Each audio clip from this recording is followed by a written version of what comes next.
மதுரையில் வரும் மார்ச் 1ஆம் தேதி நடைபெறவுள்ள தேசிய ஜனநாயக கூட்டணியின் பிரம்மாண்ட அரசியல் பொதுக்கூட்டத்திற்காக மதுரை விமான நிலையம் அருகே முகூர்த்த கால் நடும் விழா நடைபெற்றது.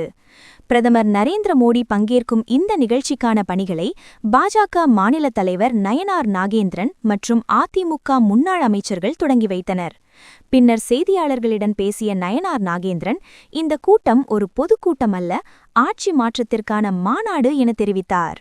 மேலும் அதிமுக பொதுச் செயலாளர் இபிஎஸ், பாமக அன்புமணி ராமதாஸ் உள்ளிட்ட கூட்டணி தலைவர்கள் இதில் பங்கேற்பார்கள் என்றும் இது திமுக ஆட்சிக்கு ஒரு பேரிடியாக அமையும் என்றும் அவர் குறிப்பிட்டார்.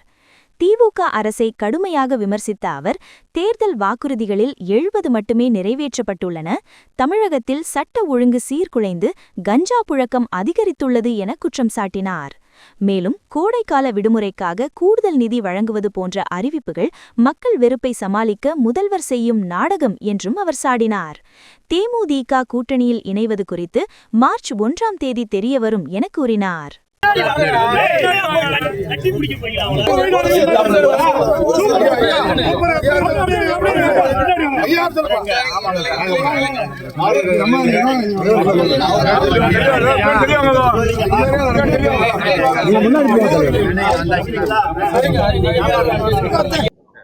அனைவருக்கும் வணக்கம். வர இருக்கிற சட்டமன்ற பொதுத் தேர்தலில் தமிழ்நாட்டில் தேசிய ஜனநாயக கூட்டணி சார்பாக போட்டியிடுகின்ற எங்களது தேசிய ஜனநாயக கூட்டணியுடைய தலைமையேற்றிருக்கின்ற அனைத்து இந்திய அண்ணா திராவிட முன்னேற்ற கழகத்தினுடைய பொதுச் செயலாளர் இபிஎஸ் அவர்கள்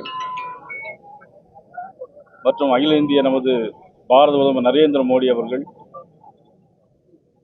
நமது தமிழ் மாநில காங்கிரஸ் ஐயா ஜி.கே. வாசன் அவருடைய தலைமையிலான தமிழ் மாநில காங்கிரஸ், பாட்டாளி மக்கள் கட்சி தலைமை அன்புக்குரிய அன்புமணி ராமதாஸ் அவர்கள் மற்றும் அண்ணன் ஜான் பாண்டி